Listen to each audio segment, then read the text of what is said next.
Hello, my friends. John LaRuffa here with another Straight Up Solo. And in this episode, we're going to talk about empire planners.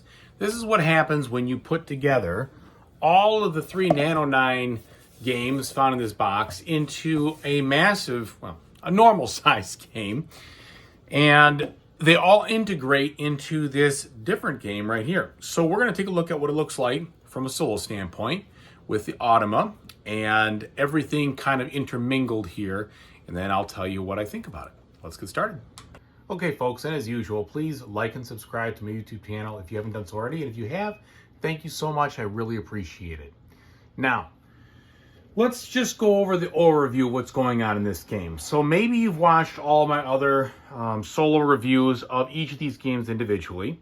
And I did mention in a couple of those that I kept them, or I'm going to keep them because of this whole combined game. And I definitely agree that the combined game is interesting and fun. I'll just say that right away. And so that if you do buy all the games in the pack, this is really a cool way to play with all the components. If they didn't have this, then some of them I'm not too sure that I really keep them. But all of this together, I think is really cool. So anyway, what you're doing in this game is you are competing against the AI player here, and you're going to try to buy, or you're going to eventually buy 9 of these buildings out here in this city block, okay? And basically the way that works is well, let me just give you the overview, and then I'll kind of show you one turn, and I'll kind of fill in the blanks and everything else. The Automa is going to do the same thing. They are going to buy a building basically for free, not every turn, but on certain turns, okay? And the certain turns that you have to use are listed in the rule book right here. And this is where it says it will buy on turns 1, 2, 3, 6, 7, 8, 11, 12, and 13. Which is good, except the fact that this is not listed in those turns. This is in the 2, 4, 6, 8, 10, 12. So that makes it kind of confusing. I'm a little frustrated by that just because you have to like, okay, what turn is this? 1, 2, 3, 4, 5, 6. Okay, they're going to buy here. It may have been helpful to, I don't know, have something else. Because this is a lot going on here as you get started. It's one of the few things I would say that is kind of a little bit of a stumbling block. And also, in general, I would say the one thing that this game, this rule book is nice and explanatory, and they did do a good job laying it out. I wish they had just done a good player aid. Even a 2-sided player aid would have helped with the Automa rules, really with everything. This one really could have used some kind of player aid for it. I hope they maybe come up with one and publish it or something, because as I was playing the game, it's like, gosh, this should be easy on a little reference. If it was on a reference, it would be in good shape. And so, like, for instance, this is the action selection. This is okay. I would be happy just to leave the rule book open and have this on here, because you need to reference it every time the AI takes a move. Or, well, every time you take a move, and then you see what he's doing. So that'd be fine.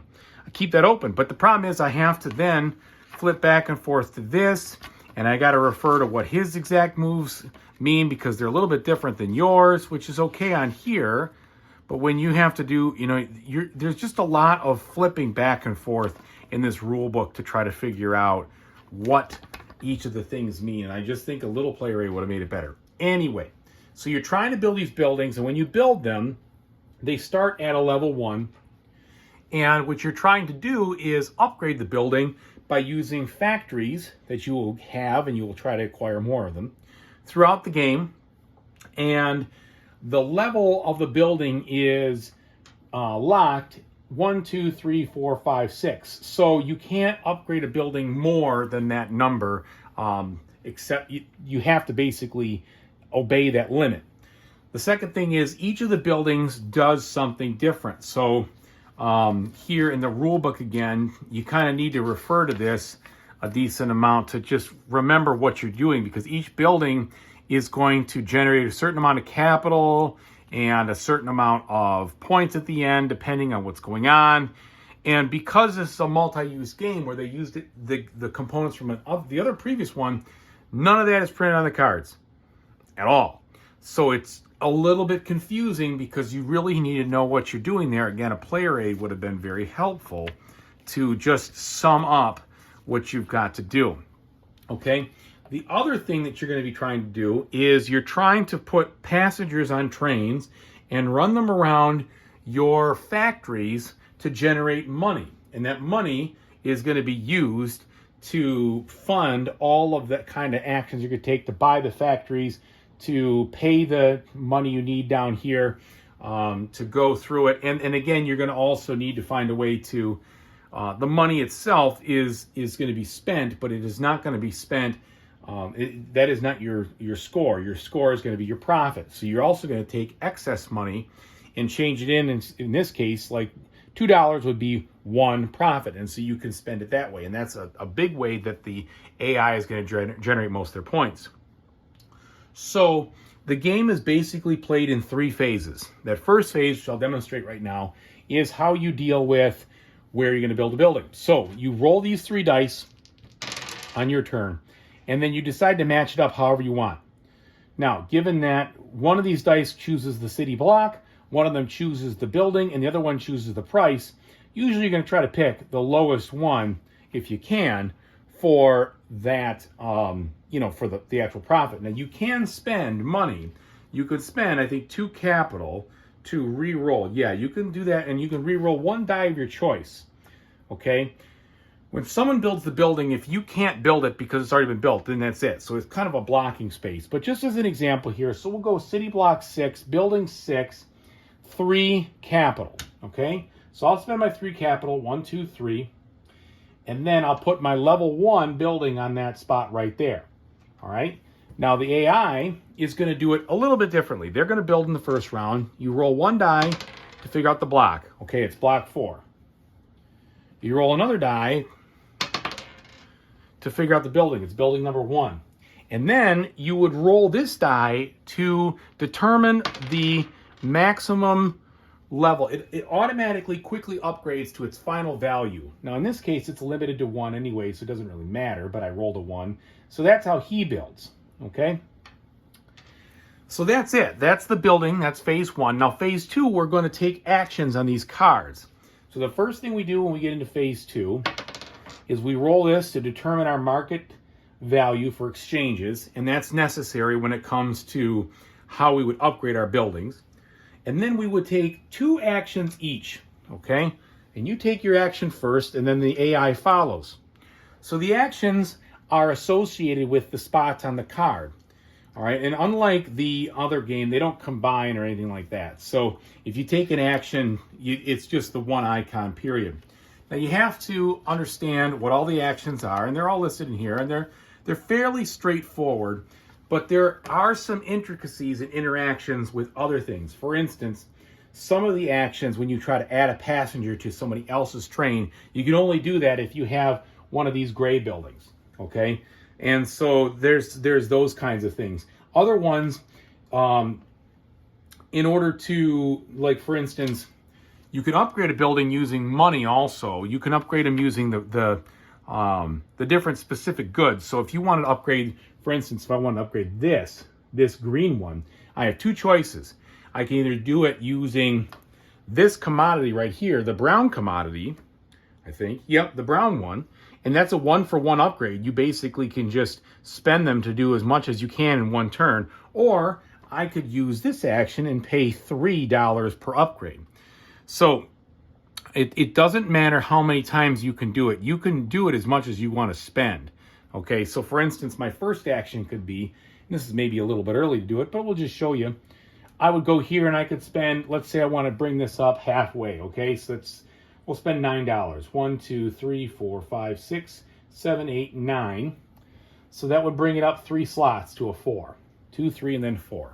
So it would max out at 6. If I wanted to spend all my money, I could do that, but I don't want to do that.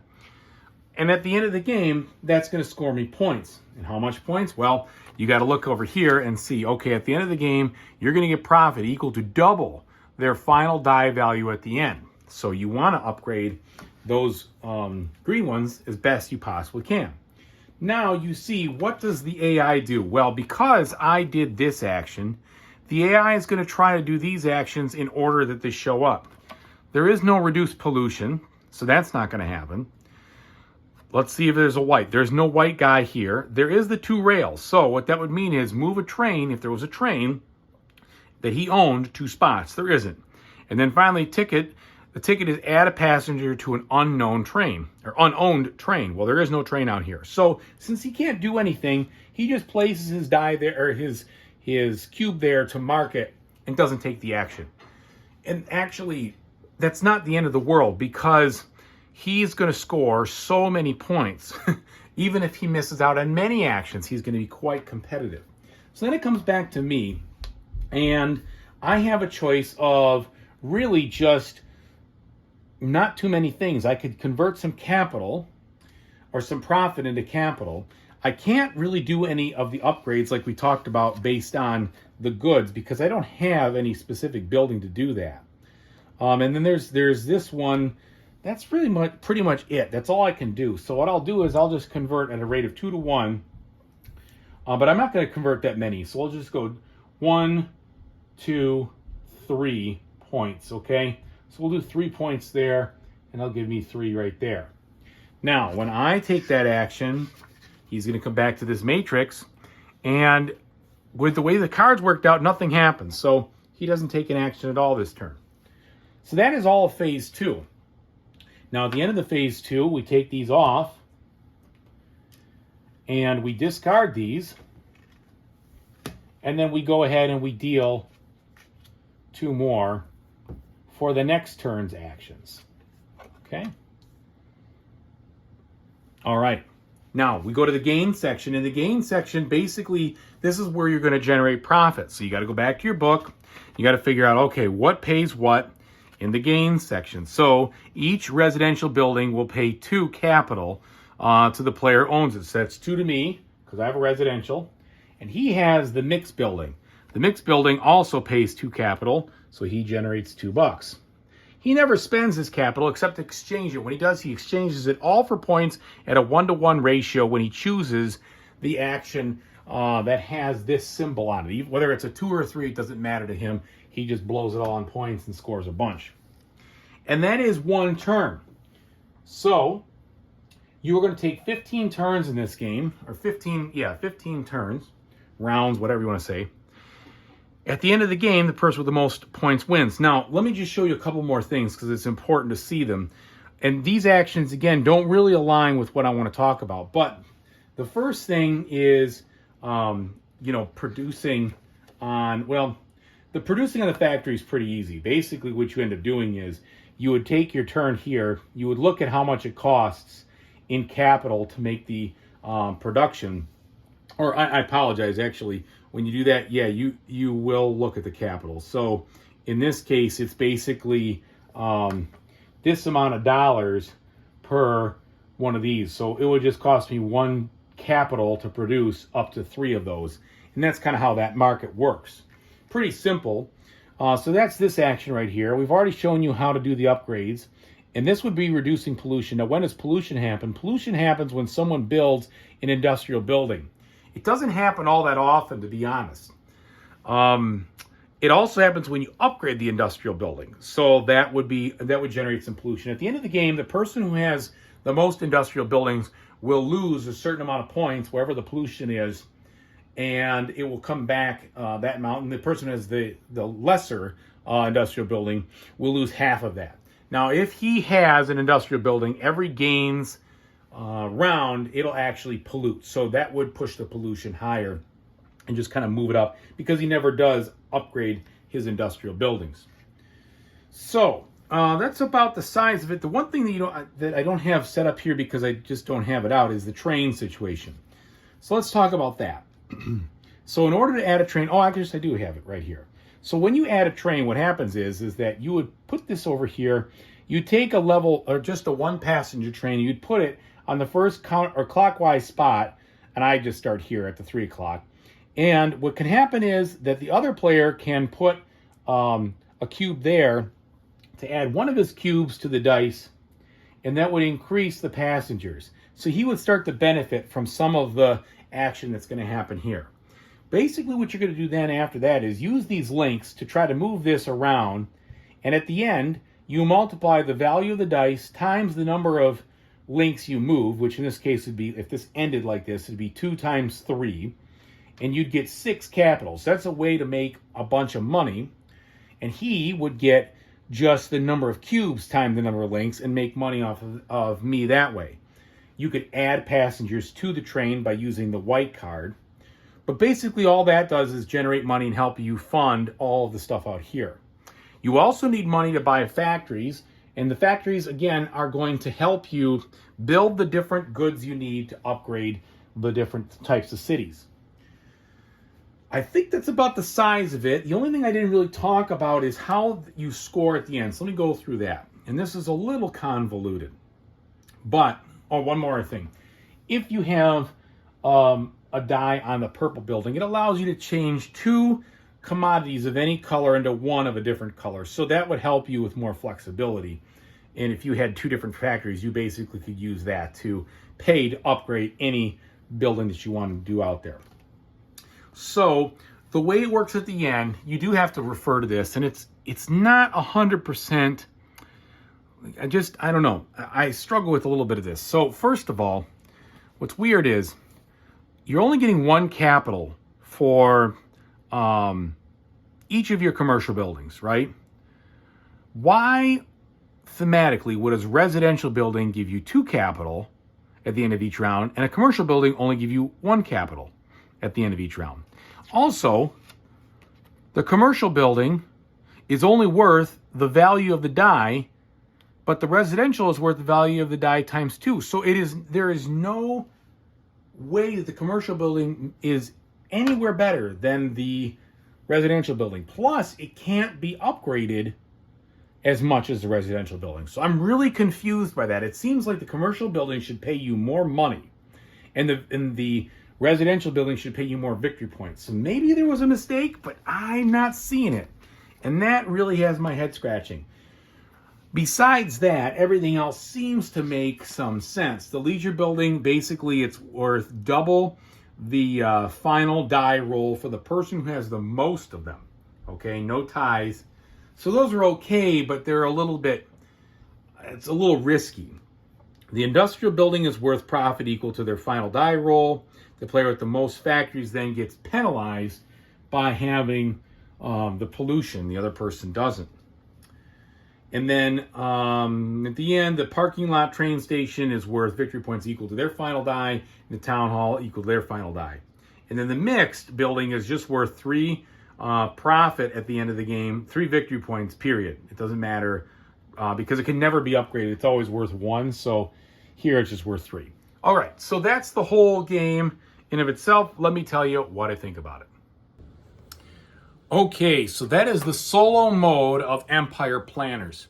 Now, I will say this. I do like the game. I think that the combination of all these things makes for a good, solid, standard game. Because now you have 27 dice, 27 cards, 27 cubes. The whole thing is there. I do think it desperately needs a player aid to make it a little easier for you to pick up and go. I have a feeling when I forget how to play the game, which will happen in a couple of months or whatever, I'm going to have to be flipping through this thing again, which is frustrating. And it shouldn't happen that way because ultimately the game itself is not that complicated. I'd say it's a medium complexity, but because you're doing so many lookups and nothing matches what's printed on the board, so to speak, it's kind of mind-boggling. So that's a gripe. The other gripe I have is that thematically I still don't understand why the commercial buildings would be the way they are. They seem like they should generate you more money and then be worth less points because by every standard they're like subpar to the victory points that can be generated from the residential building and the profit that can be generated from the residential building or the capital in every gain spot. So I'm confused by that. That doesn't make any thematic sense. And it also just seems like a weird design choice. I think the game will play longer than the 30 minutes for sure. Those 15 turns, I'm thinking it's maybe a 45-minute to an hour kind of thing because you're doing a lot of lookup with the AI. The other thing is it's really frustrating with the AI only building in certain turns.